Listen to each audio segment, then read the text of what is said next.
This video is on the objective make a conclusion and interpret the results for testing the difference between two means, right? Two population means. And this is where the population's standard deviations are unknown. So you're eventually going to be using a student's t-distribution with so many degrees of freedom. And this is using the p-value approach. Right? So to make a decision on whether or not to reject the null hypothesis, you take the p-value of your test statistic and compare that p-value to the significance level, right, alpha. And if the p-value is less than or equal to alpha, you reject the null hypothesis. And if the p-value is greater than alpha, you don't reject or fail to reject the null hypothesis, and then you go about stating your conclusions related to the original claim. Alright, so let's take a look at this question. Now, again, I say this almost every time. If you're unfamiliar with the topic, want to see more of what they have to say about it, click on More Instruction and look at their videos, their notes, their examples, and hopefully those help. Alright, so Dylan Ryder is a statistics student investigating whether athletes have better balance than non-athletes for a thesis project. Dylan randomly selects 32 student athletes and 45 students who do not play any sports to walk along a board that was, so high off the ground. All right. Dylan records the number of times each participant touched the ground. The sample of athletes had a mean of 3.7 touches with a standard deviation of 1.1.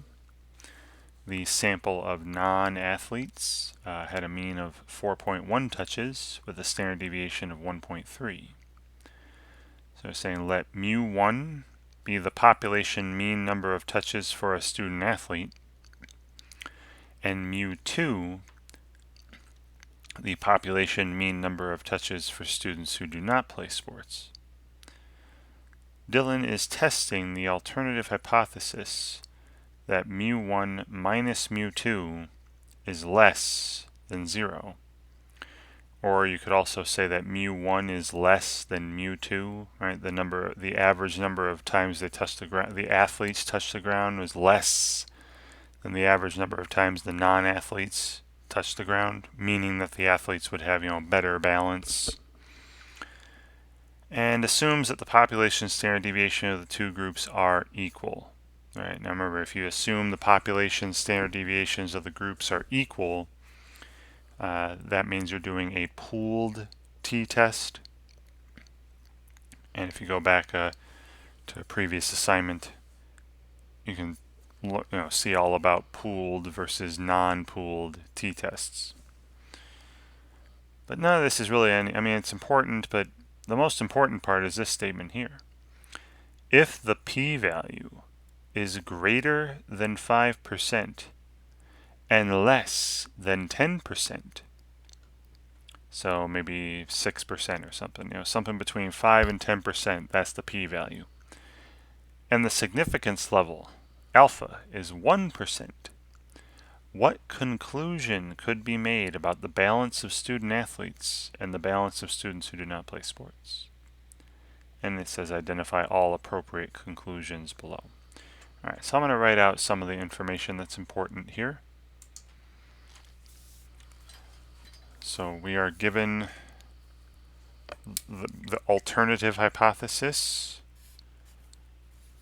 right, that mu1 minus mu2 is less than 0. Right, in other words, the student athletes have better balance than the non-athletes. Right, they touch the ground when walking across this beam. They touch the ground on average less than the non-student athletes or non-athlete students.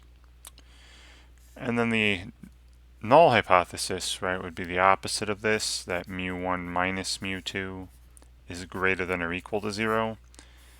but when you actually perform the test, run the test, what you're going to be assuming is the equality part. All right, we're going to assume that mu1 minus mu2 equals 0, right? That the athletes and the non-athletes have equal balance, right? And this tells me that it's a left-tailed test, right? So when they find the test statistic, right, the p-value would have just been the area to the left of the test statistic. But we don't need to do all that, right? We're given alpha, right? Alpha is 0.01, and we are told that the p-value for our test statistic, the p-value for this test is between 5% and 10%. Right, we're told it's between 0.05 and 0.10. So putting these together, that means the p-value would be greater than alpha, right? Because something between 5 and 10% is going to be greater than 1%. And if that's the case, right, if the p-value of your test is greater than the significance level of your test, then you are not going to reject the null hypothesis. So I fail to reject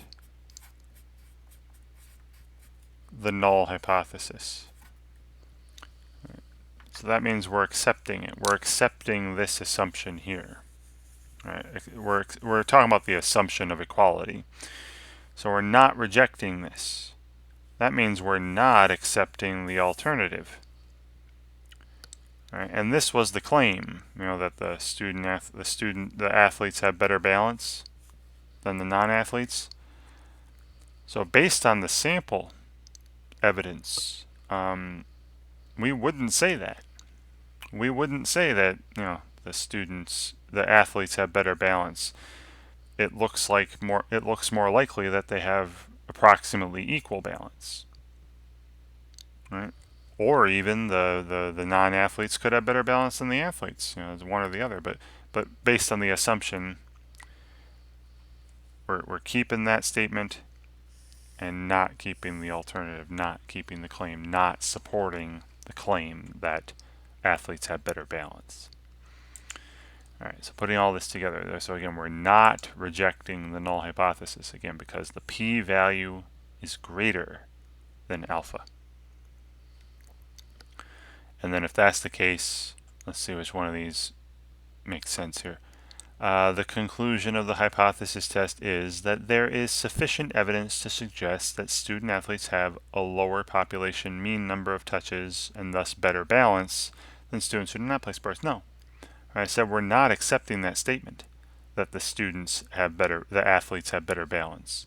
We're not accepting that because we didn't reject that null hypothesis of equality. So there is not enough evidence to suggest that the athletes have better balance. Great. And that's all you're asked to do here. Right, use the fact that, do that comparison of the p-value to the significance level and make your conclusions. Alright, and of course, I hope that this video helps, or when you look at more instruction or read your answer explanations, I hope all this stuff helps you out when you're working on this material on your own. And thanks for watching.